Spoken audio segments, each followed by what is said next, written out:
the first book I ever ran across about personal development or success or call it what you want to, that sector or that genre of writing, my father-in-law handed me a book, and this was about 1964 or 65, and it was Napoleon Hill's book, The Master Key to Riches.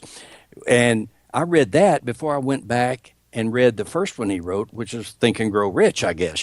And I was absolutely blown away by the book. Now, this was before I started my PhD in psychology. And so, but I was hooked. I was absolutely hooked. And so I went into the PhD program in psychology at Texas Tech, and it was there was this peculiar thing that happened because I realized that all of these professors in the psychology department were so cynical about these success books. I mean, they were just very disparaging about these. They just laughed at them because they said, they make all these outrageous claims. And, well, that's not scientific and so forth. And I thought, well, there's some truth in that.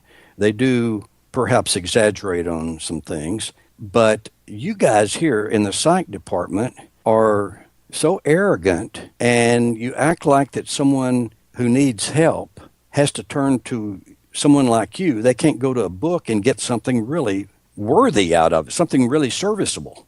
And so I kept watching this. And the success gurus totally ignoring the psychological community pretty much, and there's too much hyperbole. There was some exaggeration. I don't care if a book tells me I can do anything I want to in the world. I know better. I am not going to play center for Cleveland in basketball. It's not going to happen. Now, I might weasel my way into some exhibition game sometime if I knew the right person and they let me get out on the floor just for a few seconds, just on a whim, But so anyway, I decided I was going to kind of go straight down the middle on this thing. And I did my dissertation on personal achievement and self-directed change. And I researched a couple of those early programs that had been developed on, in this whole area of success and personal achievement, self-improvement. So I'm a realist, I think.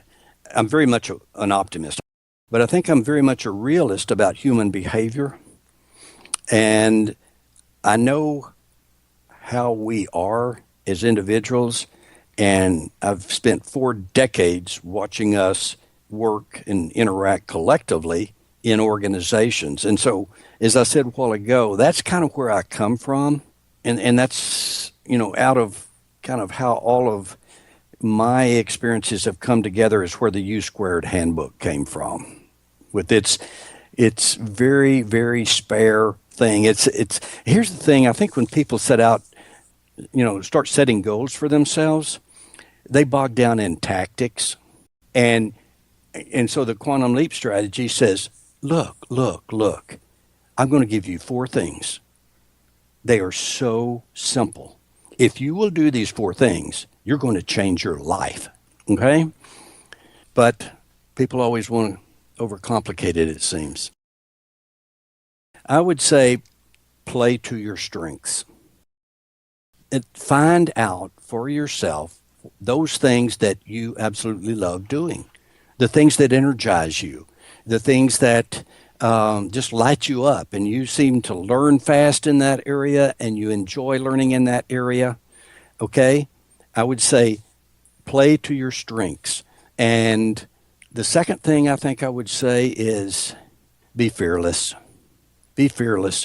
I look back over my life, and if I could go back and if I was a teenager or in my early 20s, I would say be more fearless, Price. Be willing to fail, because that's how you learn the quickest. Be a mover. Be out there. Be doing. Be stretching. Be reaching. Everybody has made quantum leaps. I know this unequivocally. It's a quantum leap when you, as a very, very small toddler, actually, you're a crawler. When you go from crawling to walking, you've made a quantum leap.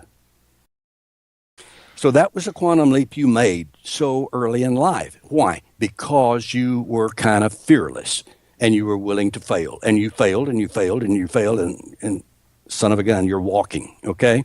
You did it again when you were in the water and you went from wading to swimming. You cannot wade fast enough that all of a sudden you're swimming. You can't. It doesn't work. The physics won't work. You have to totally change. You have to quit doing what was working real well as a waiter and start doing something else entirely to swim. And you failed. You got strangled. You choked. And it wasn't much fun, but you wanted to swim bad enough that you did it. And everybody still has the potential for quantum leaps. But there are those dynamics you've got to live with. It's so simple. That kid that was crawling on the floor was desperate to walk because everybody else was walking, okay? That kid that's just wading along is so jealous of those kids that can swim. But it's passion-driven. It's passion-driven. And that needs to be at the core of that aiming point for a quantum leap. I read this quote the other day. I think it's so good. This has probably been heard by a lot of people. I hadn't seen it before, but this is by a guy named Frank Wilczek, I guess it is, and he won a Nobel Prize in 2004. But here's the quote. If you don't make mistakes, you're not working on hard enough problems. That's a big mistake. You're not working on hard enough problems, and that's a big mistake. Okay, our mothership is in Dallas.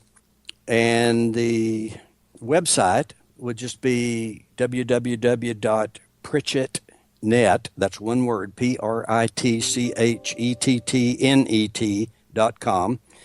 That's our website. We've got another website where most of our merger integration material is located. It's just mergerintegration.com.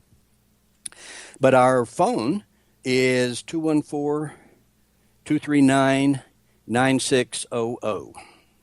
What it said was if anybody wanted a free copy of the U Squared Handbook, if they will just email us and they would like to see this crazy book that we're talking about, just email us and we'd be happy to send one.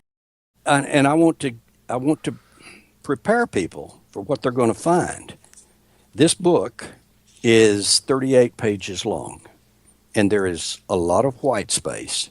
But this book has a cult following around the world. It really does. We get orders from Nairobi, from Honeywell, from Stanford University, from Health and Human Services. I mean, we get orders from all kinds of organizations, from individuals, and from just all corners of the globe. It's really kind of interesting to watch